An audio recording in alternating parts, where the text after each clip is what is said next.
हम जो टॉपिक शुरू कर रहे हैं वो फैक्ट और कंसेप्ट बेस वो है हमारा प्राचीन भारत का धार्मिक आंदोलन के अंतर्गत जैन धर्म।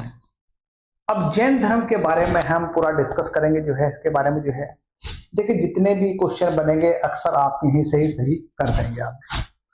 अब देखिए सबसे पहले देखिए हम जो है जैन धर्म की बात करते हैं कि जैन धर्म के जो हमारे 24 तीर्थंकर हुए हैं उनमें जो प्रथम तीर्थंकर जो थे वो थे ऋषभ देव उर्फ आदिनाथ।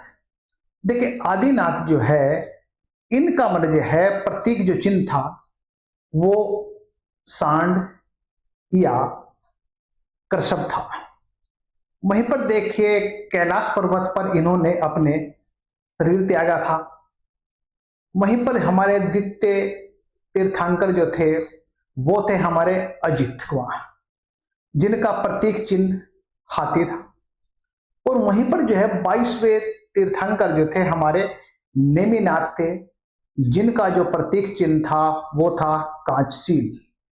और वहीं पर हमारे 23वें तीर्थंकर जो थे वो थे पार्श्वनाथ। पार्श्वनाथ का जो प्रतीक चिन्ह है वो है हमारा मतलब जो है सांप यानी सर्प। 24वें तीर्थंकर जो हुए हैं वो है महावीर जिनका प्रतीक चिन्ह सिंह था। अब देखिए मतलब जो है ये मतलब जो है थोड़ा सा मतलब जो है 4-5 जो तीर्थंकर थे इनके बारे बताया मैंने आपको प्रतीक चिन्ह क्या था। वहीं पर अगर हम बात करते हैं ऋग्वेद में ऋषभदेव और अरिष्टोनेमिनाथ का उल्लेख मिलता है। किसमें मिलता है? ऋग्वेद में। देखिए ऋग्वेद में दो ही तीर्थंकर हैं जिनका उल्लेख मिलता है वो थे ऋषभदेव और अरिष्टोनेमिनाथ।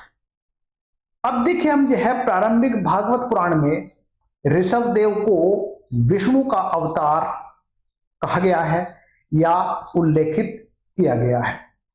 बहुत बार क्वेश्चन आया है मतलब जो है किसको भागवत पुराण में विष्णु का अवतार कहा गया समकस रखा गया है वो है ऋषभदेव। अरिष्टोनेमी जो थे हमारे वो थे मतलब जो वासुदेव कृष्ण के भाई के नाम से संबंधित किया गया है या उसका समीकरण जोड़ा गया है।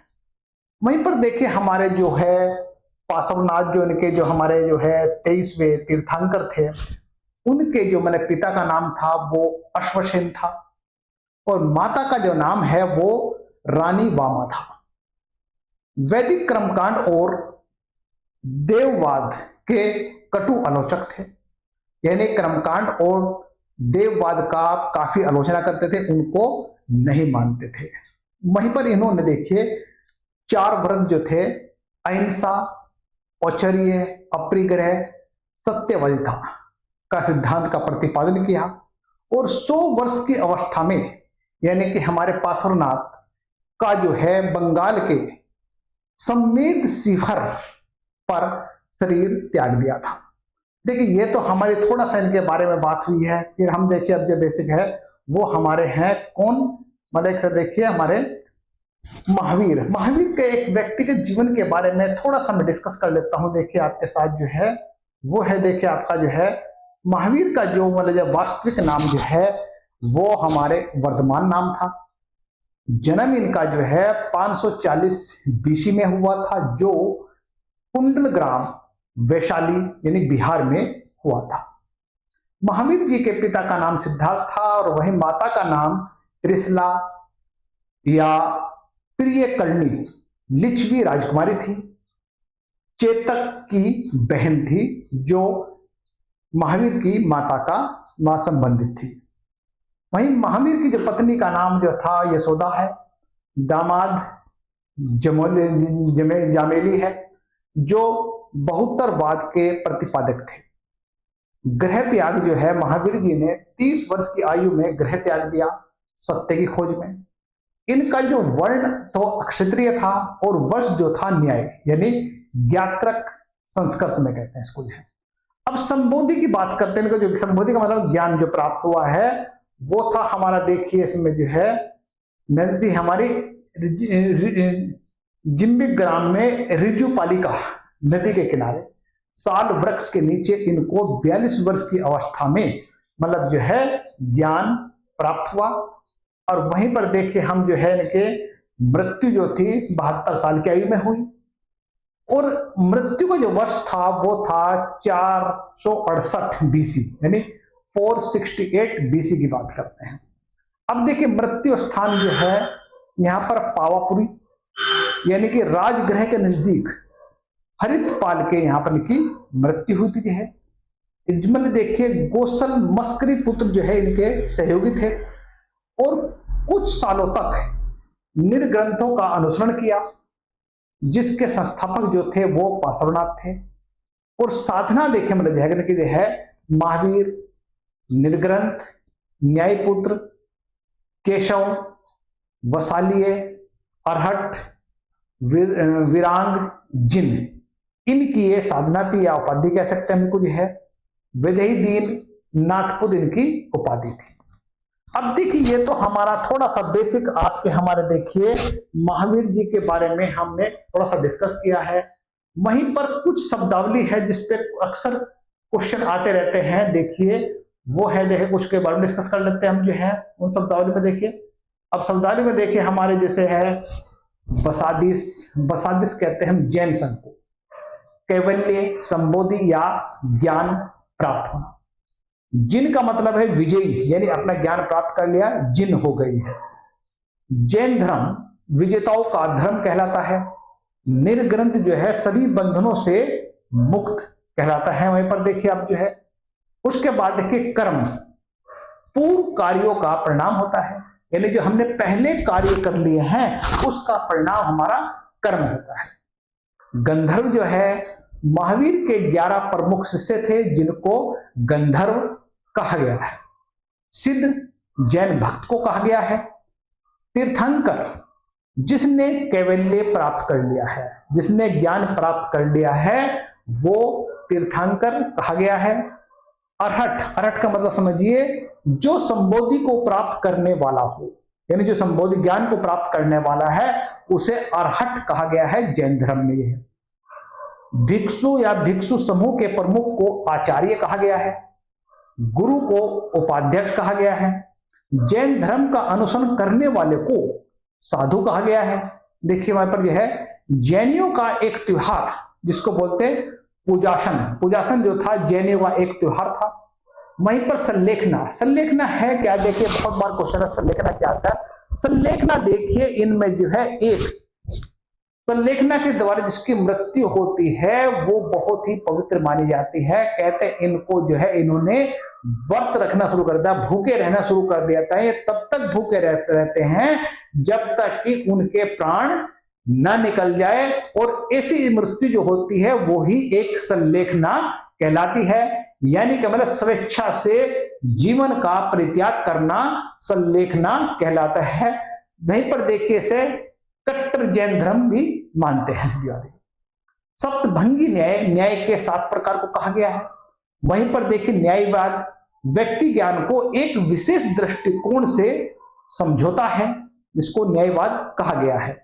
श्यातवाद मनुष्य के कथन के साथ शब्दों का प्रयोग किया गया है। ये हमारे देखिए कुछ हमारे जो है ये शब्द थे हमारे जो है जिनका मैं आपको डिस्कस किया है। देखिए इसको ध्यान से देखिए, क्वेश्चन वैसे यहीं से आएगा, इससे बाहर नहीं बनेगा। वहीं पर देखिए अगर हम इनके सिद्धांतों की बात करते हैं, अब देखिए महावीर के जैन धर्म के जो सिद्धांत हैं, सबसे पहले बात करते हैं हम कर्म या पुनर्जन्म की बात करते हैं। अगर हम कर्म की बात करते हैं, देखिए मनुष्य के कर्म ही दुख का कारण है या फिर पूर्व जन्मों का कर्म है।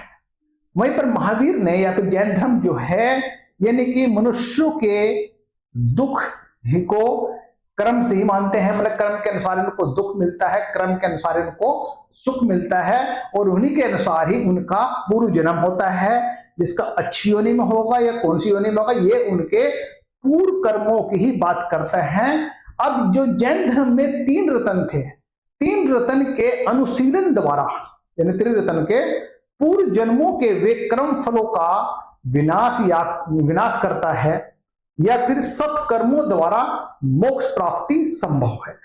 कहने का मतलब है हमारे 3 रतन के अनुशीलन से पूर्व जन्मों के वे कर्म फल का विनाश करते हैं, जो हमारे जो है बुरे कर्म हुए हैं उनकी बात कर रहे हैं, और वहीं पर हम जो सत्कर्मों द्वारा हम अपना मोक्ष प्राप्त कर सकते हैं या मोक्ष प्राप्ति संभव है। जो हम चाहते हैं लाइफ में, हमें मोक्ष, मोक्ष का मतलब समझिए हमारा जन्म मरण के चक्रों से छुटकारा पा जाना है।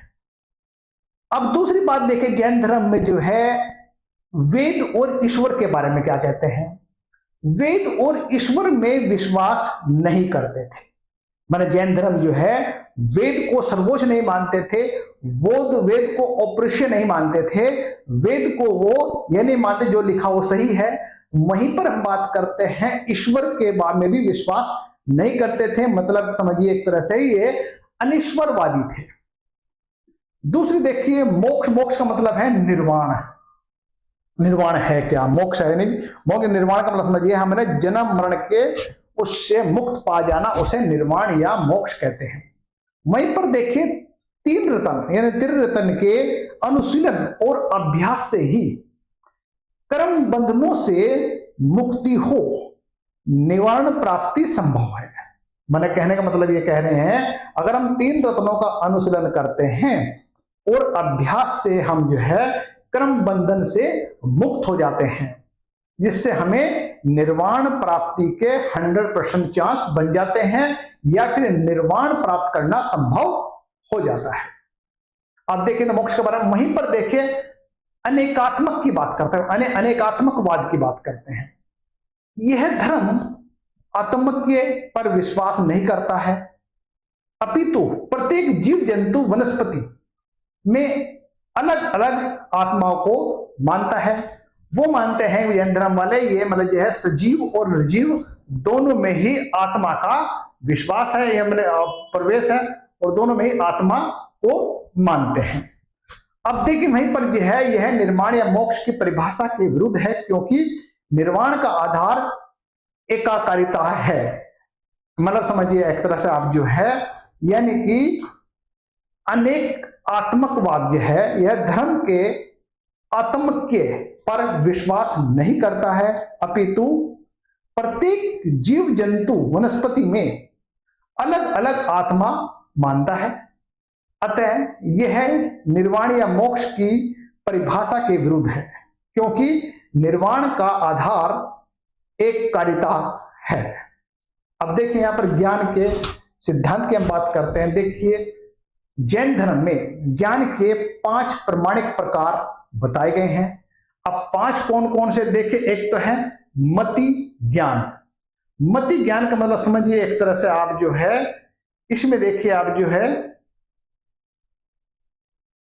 जो मन प्राय हो, देखिए आप जो है एक तरह से मति ज्ञान का समझिए मतलब जो है इंद्रियों ज्ञान या नाक द्वारा गंध प्रागना जो है जिसको बोलते हैं मति ज्ञान, या हम एक सूंघ के बता देते हैं जिसको हम जो है मति ज्ञान की बात करते हैं।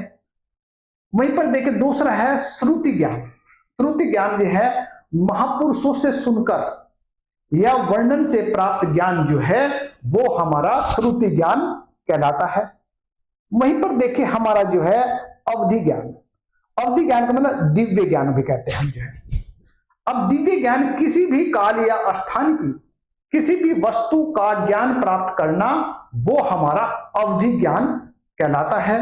अब वहीं पर देखिए हमारा जो है नेक्स्ट जो हमारा जो है मन पर्याय ज्ञान।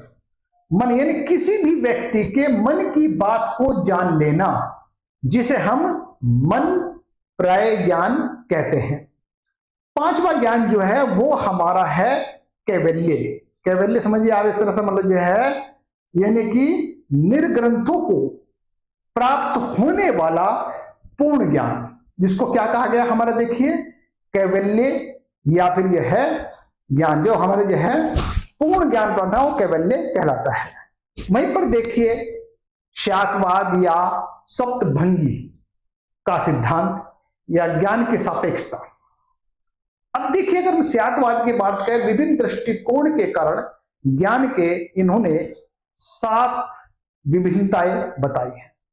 अब देखिए 7 विभिन्नताएं कौन कौन सी है, ध्यान दीजिए इसमें है सबसे नंबर 1 आता है, दूसरा आता है नहीं है, तीसरी बात आती है और नहीं, मतलब है भी और नहीं भी। चौथा क्या कहता है, कहा नहीं जा सकता। पांचवी बात क्या है किंतु कहा नहीं जा सकता। देखिए चौथी बात में क्या, कहा नहीं जा सकता। पांचवी बात में वहां क्या है किंतु कहा नहीं जा सकता। ज्ञान है और कहा नहीं जा सकता।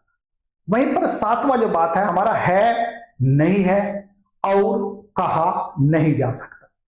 देखिए मैंने ये आपके विभिन्न दृष्टिकोण के कारण ज्ञान के 7 प्रकार बताए हैं जो हमारे जैन धर्म के अंतर्गत आते हैं। वहीं पर देखिए हमारा जो है सृष्टि नित्य है, जो 6 द्रव्यों का समुदाय है, यानी 6 द्रव्यों से मिलकर बनी है। कौन कौन से हैं, जैव, पदुगल, धर्म, अधर्म, आकाश और काल।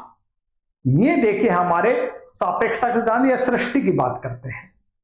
अब वहीं पर जो है हमारा नेक्स्ट जो है अहिंसा के बारे में देखिए।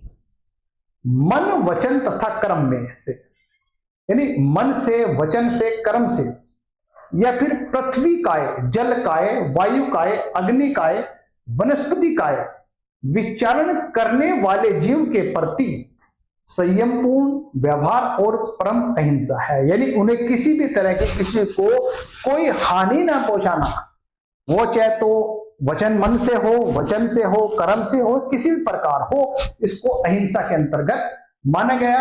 अहिंसा में जैन धर्म का पूर्णतः विश्वास था। वहीं पर देखिए नेक्स्ट आता है हमारा संलेखना। देखो संलेखना में पहले डिस्कस कर चुका हूं।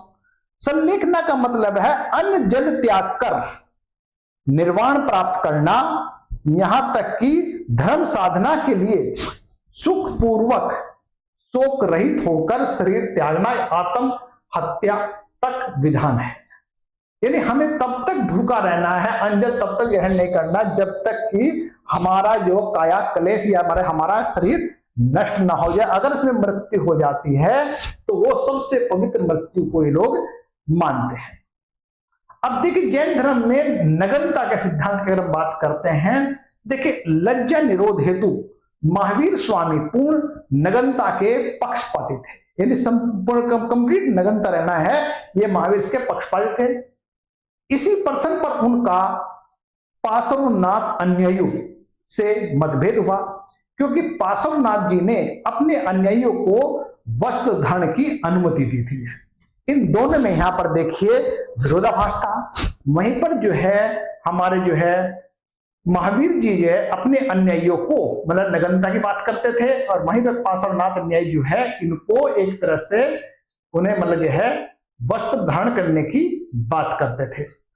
अब देखिए इसमें देखिए हमारा देखिए ये तो मैंने आपके इसके सिद्धांत के बारे में बात करी, आपको जो है जो मेन सिद्धांत बहुत सारे और भी हैं इसके जो है, पर देखिए इसमें हम बात करते हैं मतलब जो है अभी इतना डिस्कस करेंगे, बाकी तो हमारे जो एमसीक्यू क्वेश्चन होंगे उसमें भी हम इसको डिस्कस करेंगे। अब दूसरी बात देखिए हमारा इसमें संगति जो है जैन धर्म की 4 संगति या 5 संगतियां हुई हैं। अब प्रथम महासभा जो थी वो हमारी 300 ईसा पूर्व यानी महावीर निर्वाण के लगभग 200 वर्ष बाद आयोजित हुई। ये कहां आयोजित हुई थी, ये हमारी पाटलिपुत्र में आयोजित हुई थी। जिसकी जो अध्यक्षता की थी वो थे हमारे स्थूलभद्र या तथा संभूति विजय, यानी स्थूलभद्र और संभूति विजय ने इस महासभा की अध्यक्षता की थी। अब इसमें देखिए हमारा क्या कार्य हुआ, लुप्त जैन ग्रंथों का एक तरह से संकलन करना था या उनको इकट्ठा करना था। देखिए वहीं पर जो है भद्रबाहु के अनुयायियों द्वारा भाग नहीं लिया गया था। इसमें जो है जैन धर्म श्वेतांबर और दिगंबर नामक संप्रदाय में विभाजित हो गए थे। मतलब देखिए जो है श्वेतांबर और दिगंबर। अब जो श्वेतांबर जो श्वेत वस्त्र पहनते थे, दिगंबर जो है वस्त्र धारण नहीं करते थे। इनका जो मतलब विभाजन जो है वो प्रथम महासभा में या संगति में हो गया था। द्वितीय महासभा या महासंगति की बात करते हैं, देखिए ये हमारा जो है विजय चक्र सुपर्वत पर हुई थी है, और वहीं पर जो है यहां पर जो है कलिंग नरेश खारवेल के शासनकाल में हुई थी। यहां पर इसमें जो है द्वितीय महासभा में 12 अंगों का संकलन किया गया था या 12 अंगों को जोड़ा गया था। देखिए, तीसरी महासभा जो थी वो प्रथम ईसा शताब्दी यानी कि वेनाकट्टीपुरम आंध्र प्रदेश में आयोजित हुई थी। यहां पर देखिए आचार्य अहद वली थे। यहां पर जो है अंगों पर इसमें जो है पूरी विवेचना हुई थी। तीसरे वित्तीय देखिए द्वितीय महासभा में क्या हुआ था, 12 अंगों का संकलन किया गया था और वहीं पर तृतीय महासभा में जो है अंगों का एक तरह से मतलब विवेचना की गई थी, इन पे पूरी बात हुई। चौथी हमारी महासभा जो थी यानी चौथी ए महासभा और चौथी बे महासभा दो आयोजित हुई। चौथी में बात करते हैं, चौथी देखिए हमारी जो है चौथी शताब्दी में हुई थी, यानी इसके जो अध्यक्ष जो थे वो आर्य सकंदिल थे। इसमें क्या हुआ था, धर्म ग्रंथों का पुनः गठन और परंतु एक ही समय में दो भिन्न भिन्न स्थानों पर दो भिन्न भिन्न आचार्यों की अध्यक्षता में आयोजित होने के कारण विभेद उत्पन्न हो गया था। मैंने कहने का मतलब देखिए महासभा 14वीं शताब्दी में और चतुर्थ जो महासभा जो है मथुरा यानी कि देहलवी बल्लभी में हुई थी। जो है अब इसकी अध्यक्षता नागार्जुन सूर्य ने की थी। तो इसमें देखिए मैंने बताया आपको इनका विरोध उत्पन्न हो गया था। वहीं पर देखिए पांचवी महासभा या संगति जो है ये 5वीं शताब्दी यानी 526 ईस्वी में बल्लभी में आयोजित हुई थी, जिसकी अध्यक्षता जो थी वो हमारे जो है देवर्षि समासरण ने इसकी अध्यक्षता की थी। यहीं पर देखिए श्वेतांबरों द्वारा समस्त धर्म शास्त्रों को लिखित स्वरूप प्रदान किया था। यानी 5 में क्या किया था, श्वेतांबरों ने समस्त धर्म शास्त्रों को लिखित स्वरूप प्रदान किया था। देखिए ये तो हमारी जो है संगति के बारे में बात हुई हमारी। देखिए वहीं पर देखिए हमारा जो है नेक्स्ट जो है इसमें अब देखिए हम जो है जैन धर्म और बौद्ध धर्म इनका एक तुलनात्मक अध्ययन कर लेते हैं। इनमें तुलनात्मक क्या क्या रहा देखिए। सबसे पहले हम बात करते हैं वेद के जो संबंध में जैन धर्म वेद प्रमाणीय में विश्वास नहीं करते थे या वेद के प्रमाणों पर विश्वास नहीं करते थे या वेदों में विश्वास उनको बिल्कुल नहीं था। सेम यही बात जो थी हमारे बौद्ध धर्म में भी थी, यानी बौद्ध धर्म भी वेदों को सर्वोच्चता प्रदान नहीं करते थे या वेदों में हमारा पूर्णतः विश्वास नहीं करते थे। दूसरी बात देखिए वहां पर देखिए यज्ञवाद या जातिवाद। अब दोनों का जो विचार है देखिए यहां पर ये यज्ञवाद और जातिवाद को जैन धर्म खंडन करता है, परंतु जातिवाद का विरोध व्यवहार में नहीं ला सके जैन धर्म। देखिए वहीं पर देख रहे हम बौद्ध धर्म की बात करते हैं, बौद्ध धर्म भी यज्ञवाद और जातिवाद का खंडन करते हैं और जाति भेद को मान्यता नहीं दी गई है हमारी बौद्ध धर्म के बाद जो है। दूसरा है संसार त्याग। संसार त्याग के संबंध में निवृत्ति मूलक है, ये भी निवृत्ति मूलक बात करते हैं। वहीं पर संघ स्थापना की बात करते हैं। यहां पर देखिए चतुर्विध संघ यानी अर्थात भिक्षु भिक्षुणी उपासक उपासिका के संघ की बात करते हैं। वहीं पर यह है चतुर्वर्धी संघ अर्थात भिक्षु भिक्षुणी और उपासक उपासिकाएं, ये भी मतलब जो है इनके संघ की स्थापना में दोनों विश्वास करते हैं।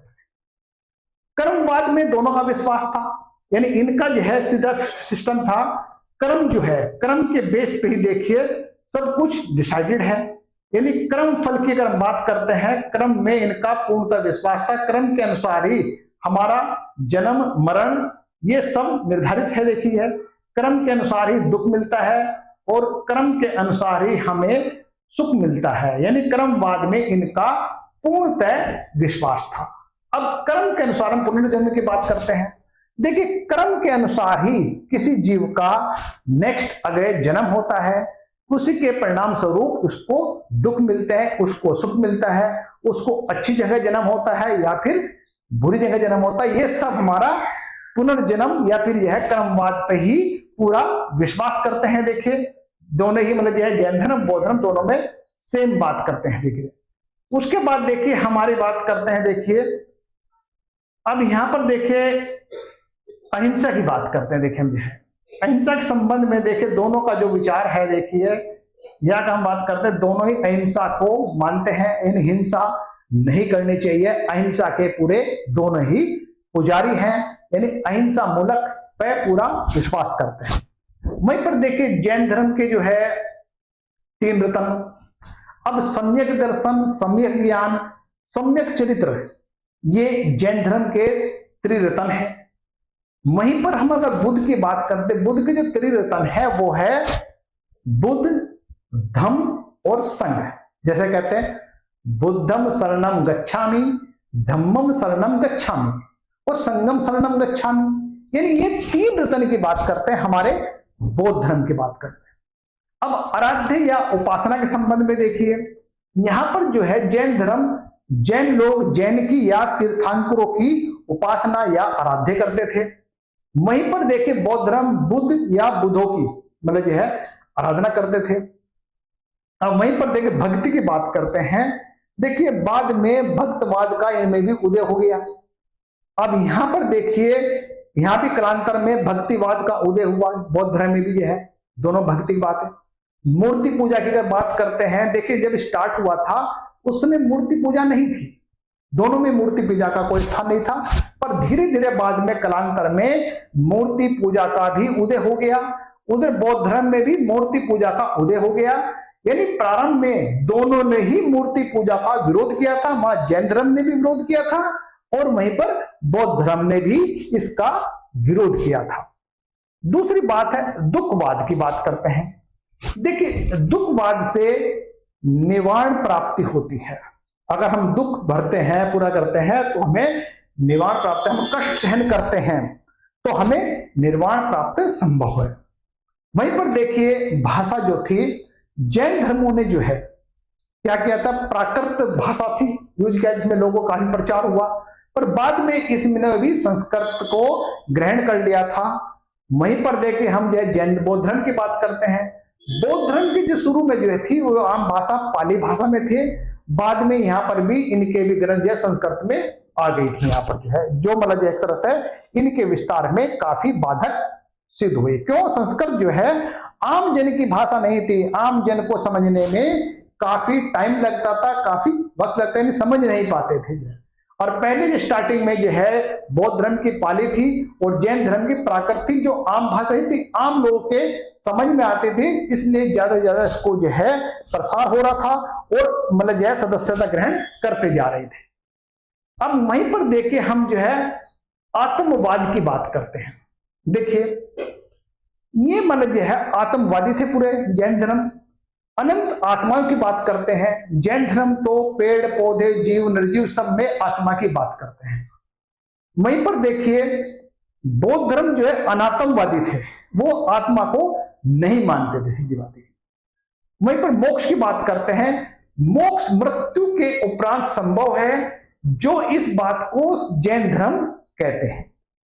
वहीं पर जो है निर्वाण इसी जन्म में मिल सकता है, यानी कि मतलब मोक्ष का मतलब जन्म मरण के चक्रों से मुक्ति पाना।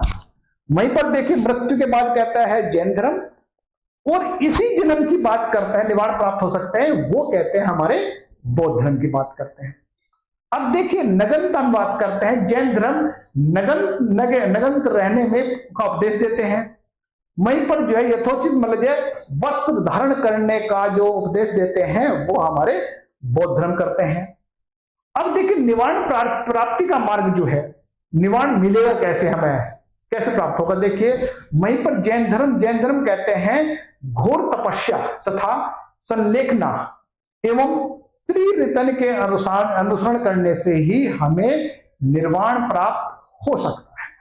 मतलब घोर तपस्या, संलेखना और त्रिरत्न, इसके द्वारा जैन धर्मों को मतलब जो है निर्वाण प्राप्त हो सकता है।